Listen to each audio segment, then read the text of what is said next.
But I was told somebody got a connection to the Klan. Now, um, there was another young lady who she has her own page on Instagram. She reports as well. And she dropped this off. She said Nolan Xavier Wells' friend exposes what allegedly happened during his last moment on Earth. So let's play this. She DM me. Shout out to by Janice Ayers on Instagram.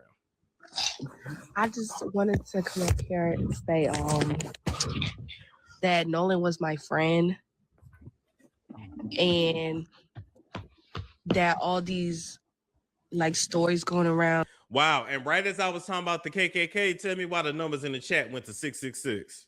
Like even from like our point of view, because we're getting it different than what the public is seeing because we're at the behind the scenes. But they definitely did something to him and they're all trying to change the story. Everybody that was near that boat is trying to defend all their other friends, and every time you talk to a different person, the story is changing. Huh. Wow. Can you tell us to the guy that just left off this panel? What was his name? He gone. I don't remember. Yeah, I bet he is. So Alexis, Cindy is saying be careful. But is there anything that you can tell us in detail, like that you feel safe saying? I don't want you to say anything that you can't say or don't feel safe saying. Like, what do you want to know? So what exactly happened from you guys' side? From our side, there was an altercation with a different boat, which had other kids on it, black kids. And there was an altercation. There was a fight. Something happened.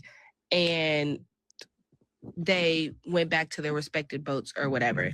And when his best friend was on the other boat, so when he went to go like check up on Nolan and everything after the fight, Nolan's boat was gone, but they had stayed for a couple more hours. And so when they got back to land, they had his phone. So Nolan didn't even have his phone. The phone was at one of the boys' houses, and they didn't want to give it to his parents, and they had to send somebody to go get the phone from his house. That's why, like, when we checked his location, everybody was like thinking that it wasn't serious because we saw his location and said he was in Ocean Springs, Mississippi, like at his house. But they wouldn't give his phone back to his parents, and they were seen eating out the next day. Wow.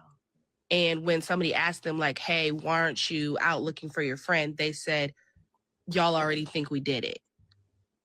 Wow. Wow. Some friends you have in this world, right? So think about it. Their friend went missing. Them white boys didn't miss a step, continued on with their life. After they had deleted all the evidence, you know they huddled together and said, hey, you don't say shit, I ain't gonna say nothing. We keep this all quiet. They're gonna take this secret to the grave. They're gonna take this secret to the grave, believe that. And wow. No concern for him, no nothing. Just, oh, well, y'all already think we did it anyway. Basically telling you we did do it. Bitch, we ain't worried about getting caught, and it is what it is. I think that's interesting. That's very interesting, ain't it? Yeah, they came up with a pack. Sure did. They were sus.